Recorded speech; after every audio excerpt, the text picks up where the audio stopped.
Unless you've been living under a rock for the last couple of years, you've probably heard a term that's been weaving its way into the disc golf backhand teaching ecosystem. That term is something that people are calling the deep pocket. What is the deep pocket? I'll show you in freeze frame what the deep pocket is. If you notice that in a normal position, if you watch somebody's biomechanics where they have the disc under leverage, they have the disc here usually, and their body will begin to turn and the disc will move out away from the core out to the impact point where the bullet is, usually about at this angle. And yet, there are people that are trying to do something different. They are trying to get the disc to come forward so that the elbow, instead of being up kind of even with the right side of the body, or maybe slightly in front, is way out here. So that the disc is hinging out, the arm is unhinging at the very last second, right out here. Why on earth are people talking about the deep pocket? And is it better than the kind of traditional form? Tough question to answer. To illustrate actually the difference between the deep pocket and the traditional one, I want to do a little bit of storytelling, going all the way back to roughly 2007, I think, when I first saw a video on YouTube, in the early days of YouTube, one of the actually first disc golf videos that I ever watched. And in that video, there was an 11-year-old kid named David Wiggins Jr., who was out in a field on a track, I think, with his dad and some other friends and family to attempt to break the 11 and under distance world record in a substantial tailwind, which is something that I paid a lot of attention to both during the video and in the intervening years as a form of copium to try to explain why an 11-year-old kid threw 484 feet or something very close to that on that day. Almost 500 feet, 11-year-old child doing that. And here I was already several years into my disc golf journey, capped in my distance mostly and struggling to consistently throw 320, 330. 11-year-old kid throws 500 feet. How on earth is that possible? And it was one of the many things that contributed to my mad quest to understand the backhand biomechanics. So Dave Wiggins, after breaking that world record at 11, broke every single age group world record all the way up to the point when he was 16 years old in 2012, when he shattered a record that had stood for, I believe, around 10 years, set by a Swedish guy named Christian Sandstrom, who had thrown a disc something like 818 feet, totally inconceivable, even accounting for altitude and prevailing wind. Wiggins threw 830 or something. And then a few years later, Wiggins' record was beaten by none other than Simon Lizotte in 2014. The following year, Dave Wiggins Jr. got the record back. And in 2016, there was a legendary showdown of the giants of distance in Primm, Nevada, which is a town that sits next to a giant dry lake bed in Nevada at about 2,600 feet, which is half a mile up, where the air is kind of perfect for throwing distance. It still has a lot of substance to it. There's still a lot of air molecules for the disc to glide on, to get lift from, and yet there's a lot less stuff in the way, which prevents the disc from losing energy as it flies due to friction. And it's a place where they've been holding distance competitions for years and years and years. In 2016, on the first day of that competition, Simon Lizotte did something unimaginable.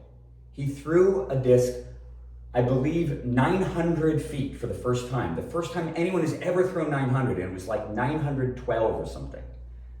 And the disc golf world went nuts. Simon Lizotte threw 900 feet.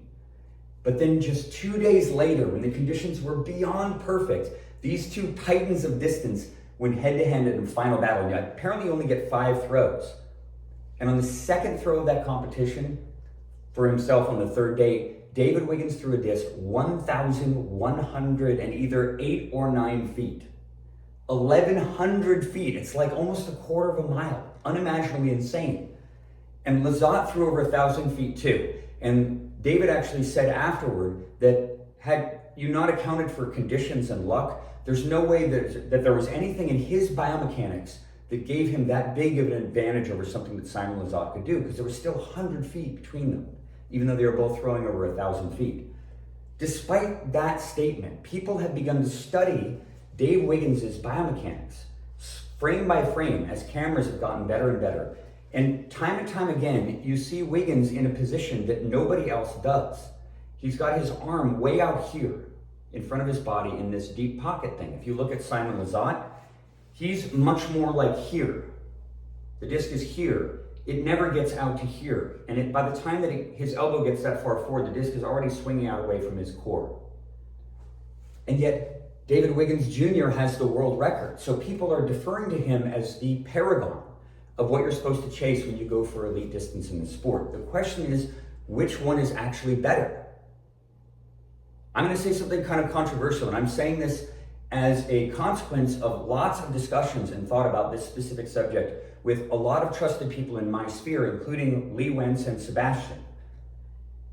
And this position, the deep pocket position, is a very, very good way to field late leverage from a standstill. When your head is basically stationary, you have all your weight pressed into the ground, and your arm is kind of just following a path, and it throws it almost over your right shoulder, like that, where your head is still. If you're struggling to feel leverage at all, which is what most people who are throwing golf discs and capped at remedial levels are feeling, struggling to feel any leverage at all, this is a very good way to feel that.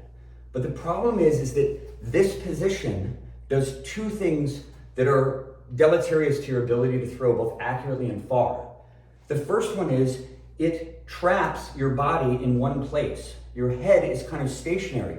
To throw over your right shoulder down the line, the head has to be very stationary. And this is problematic because of the biomechanics of the way the right side adds power to the swing, particularly the right leg. And when I tried to replicate this, and I was throwing down the line very nicely in here with my head almost completely still, as soon as I went out to the field, I could not get any of this to work. Every single time, in order to feel like I could throw accurately and with power, I had to turn my upper body to throw out away, to create the bullet over here instead of the bullet here. I could not get this to work. Why is that? Why would this never produce the throw that I wanted it to produce, particularly when I had any kind of footwork? I couldn't really quite understand it. I do believe I understand it now.